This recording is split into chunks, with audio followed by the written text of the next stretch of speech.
नमस्कार दोस्तों, आज की इस वीडियो में आपका स्वागत है। आज हम आपको सिखाने वाले हैं कि कैसे आप अपने टेरेस गार्डन के लिए सबसे बेहतरीन, सबसे उपजाऊ और पूरी तरह से ऑर्गेनिक खाद और मिट्टी दोनों तैयार कर सकते हैं, वो भी बिल्कुल फ्री में, सिर्फ और सिर्फ आपके किचन और गार्डन से निकले कचरे का इस्तेमाल करके। इसे बनाने के लिए आपको 1 रुपया भी खर्च नहीं करना है।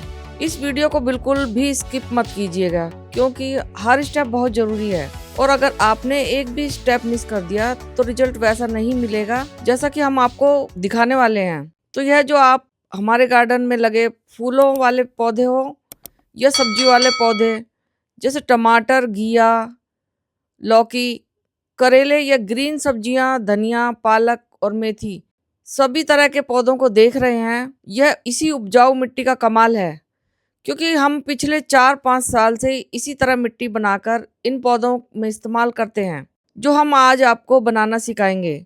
तो सबसे पहले देखिए कि सामने ये जो आपके काली, भुरभुरी और एकदम सॉफ्ट मिट्टी दिख रही है, यह कोई बाजार से या खेत से लाई हुई मिट्टी नहीं है, बल्कि यह वही मिट्टी है जो हमने कुछ समय पहले सिर्फ किचन वेस्ट, ब्राउन वेस्ट और गार्डन वेस्ट से तैयार की है। और आज हम आपको बताएंगे कि इसे बनाने में हमें कितना समय लगा और मिट्टी आपके टेरेस गार्डन के लिए कितनी फायदेमंद है। तो दोस्तों, इस मिट्टी को तैयार होने में हमें लगभग 45 से 60 दिन का समय लगा है। अगर आप इसे गर्मी में बनाएंगे तो यह खाद या मिट्टी आपको 2 महीने में ही तैयार हो जाएगी।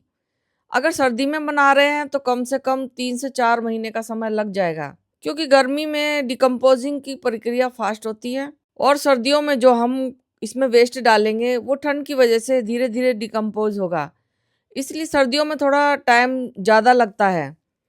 तो इस खाद या मिट्टी, आप इसे कुछ भी कह सकते हैं, इसे बनाने में हमने ना कोई केमिकल इस्तेमाल किया है, ना कोई रेडीमेड खाद या महंगा प्रोडक्ट इस्तेमाल किया है। सिर्फ घर का कचरा जो अक्सर हम फेंक देते हैं, वही इस मिट्टी का खजाना बन गया। यह मिट्टी इतनी ज्यादा न्यूट्रिएंट रिच है और एकदम भुरभुरी यानी सॉफ्ट बनती है कि पौधों की जड़ें इसमें बहुत तेजी से फैलती हैं।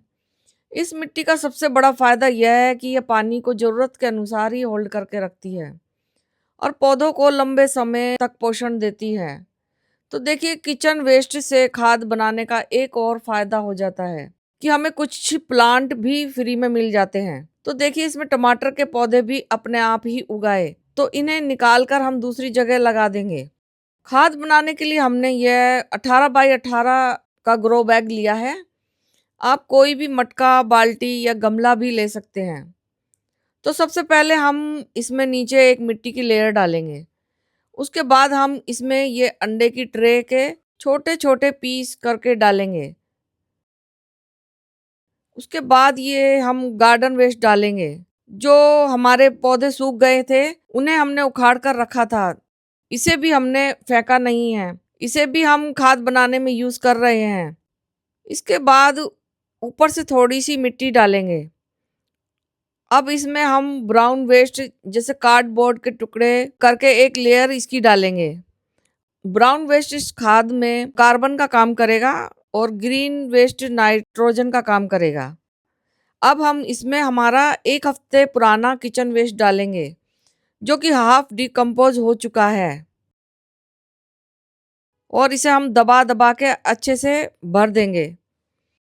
अब फिर से इसके ऊपर मिट्टी की एक लेयर लगाएंगे। तो जब भी हम सूखे और गीले कचरे के लेयर लगाएंगे तो उसके ऊपर मिट्टी की एक लेयर जरूर लगाएं, क्योंकि मिट्टी में सूक्ष्म जीवाणुओं की संख्या ज्यादा होती है, जो कि इस कचरे को गलने में हेल्प करती है।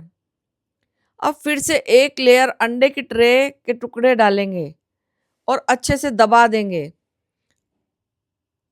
अब हम इसमें डालेंगे गुड़ और छाछ से बनाया हुआ वेस्ट डिकम्पोजर, जो कि हमने गुड़ को पानी में भिगोकर खट्टी छाछ में डालकर बनाया है। इस घोल को डालने से गुड बैक्टीरिया की संख्या बढ़ेगी, जो कि इस खाद को बनाने में हेल्प करते हैं, जिससे खाद बहुत जल्दी बनती है। अब फिर से एक लेयर ब्राउन वेस्ट यानी गत्ते के टुकड़ों की डालेंगे। उसके ऊपर से फिर ग्रीन वेस्ट डालेंगे। फिर इसके ऊपर जो हमारा 1-2 दिन पुराना किचन वेस्ट है, जैसे प्याज की छिलके, फलों के छिलके, मटर के छिलके, सूखे फूल डालेंगे। अब फिर से इसके ऊपर एक लेयर मिट्टी का छिड़काव करेंगे। तो हर सूखे और गीले कचरे की लेयर लगाने के बाद मिट्टी का छिड़काव जरूर करें। अब फिर से हम गत्ते के टुकड़े और सूखा मटेरियल डालेंगे। फिर उसके ऊपर से फिर से किचन वेस्ट डालेंगे। इस तरह हम 2 भाग सूखा और 1 भाग गीला कचरा डालेंगे। उससे क्या होगा, जो हम गीला किचन वेस्ट डाल रहे हैं तो उसमें से जो लिक्विड यानी कि वेस्ट गलेगा तो उसका जो लिक्विड निकलेगा वह यह सूखा कचरा उसे सोख लेगा। उससे ये होगा कि यह खाद कीचड़ जैसी नहीं बनेगी और ना ही इसमें कीड़े पड़ेंगे और ना ही इसमें बदबू आएगी। अब लास्ट में हम डालेंगे मूंगफली के छिलकों का पाउडर, जो हमने मूंगफली के छिलकों को पीस कर बनाया है। अगर आप मूंगफली के छिलके साबुत इस कंपोस्ट में डालेंगे तो वह जल्दी नहीं गलेंगे, इसलिए हमने ये पीस कर डाले हैं। फिर इसके ऊपर गुड़ और छाछ का घोल एक बार फिर से डालेंगे। फिर सबसे ऊपर एक मिट्टी की लेयर डालेंगे ताकि इसके ऊपर मक्खी या मच्छर वगैरह ना लगे। तो इस तरह ग्रीन और ब्राउन और सूखे गीले कचरे की लेयर लगाकर यह प्रोसीजर कंप्लीट करें और इसमें नमी बनाए रखें। और हर 15 से 20 दिन में एक बार किसी टूल की मदद से इस मटेरियल को ऊपर नीचे हिलाते रहें ताकि इसमें एयर सर्कुलेशन बना रहे और खाद जल्दी बने। और जब भी ये आपको सूखा लगे तो थोड़ा सा इसमें पानी का छिड़काव करते रहें। और इस खाद को अगर आप गर्मी में बना रहे हैं तो छाया वाली जगह में रखें और सर्दी में बना रहे हैं तो जहाँ हल्की धूप छांव हो ऐसी जगह रखें। तो 2 महीने बाद आपको कुछ इस तरह की खाद मिलेगी। अब हम इसे ग्रो बैग से निकाल लेते हैं। देखिए ये कितनी काली और भुरभुरी खाद मिली है। इसी तरह हमने दूसरे ग्रो बैग में भी हमने खाद बनाई है, तो इसे भी हम निकाल लेते हैं। अब हम क्या करेंगे, इस खाद को हम 2 दिन के लिए हल्की धूप लगा लेंगे। अगर सर्दी है तो खाद को हल्की धूप दिखा सकते हैं और अगर बहुत ज़्यादा गर्मी है तो आप इस खाद को 1 या 2 दिन छाया में सुखा लें। सुखाने से यह होगा कि कोई फंगस वगैरह होगी तो वह खत्म हो जाएगी। पर ध्यान रहे आपको इसे पूरी तरह से नहीं सुखाना है, इसे थोड़ा सा मॉइस्ट बनाकर ही रखना है। खाद को सुखाए 2 दिन हो गए हैं, हमने इसे हल्की धूप दिखा दी है। अब हम इसे छान लेते हैं। इस तरह हम सारी खाद को छान कर आपको दिखाते हैं। तो देखिए हमारी कितनी भुरभुरी और सभी प्रकार के पोषक तत्वों से भरी खाद बनी है, जो कि हमारे पौधों को वो सारे पोषक तत्व प्रदान करेगी जो कि पौधों और फल फूल और सब्जियों के लिए बहुत जरूरी होते हैं। तो आप देख सकते हैं कि इस खाद में आपको कोई भी कीड़ा मकोड़ा दिखाई नहीं दे रहा होगा। अब इस मिट्टी या खाद में आप डायरेक्ट पौधे लगा सकते हैं या फिर मिट्टी में मिलाकर खाद की तरह इस्तेमाल भी कर सकते हैं। इस तरह हमने फ्री में 40 से 50 किलो खाद और मिट्टी बनाई है, वो भी कूड़े कचरे से। तो आप भी इस तरह खाद और मिट्टी दोनों बना सकते हैं। और ये जो छान कर वेस्ट निकला है इसे हम दोबारा से जो खाद बनाएंगे तो इस वेस्ट को उसमें हम फिर से डाल देंगे तो यह भी डिकम्पोज हो जाएगा।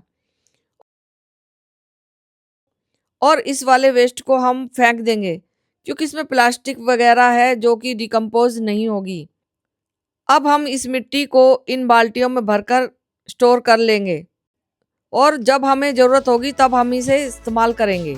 तो दोस्तों अगर आपको यह वीडियो पसंद आया हो, अगर आपको लगा कि यह तरीका आपके टेरेस गार्डन के लिए फ़ायदेमंद है तो वीडियो को लाइक ज़रूर करें, चैनल को सब्सक्राइब करें और इस वीडियो को हर उस गार्डनर के साथ शेयर करें जो फ्री में ऑर्गेनिक मिट्टी बनाना चाहते हैं। हम मिलते हैं अगले वीडियो में ऐसे ही आसान और काम के गार्डनिंग टिप्स के साथ। तब तक के लिए खुश रहिए, ग्रीन रहिए और गार्डनिंग करते रहिए। तो धन्यवाद दोस्तों।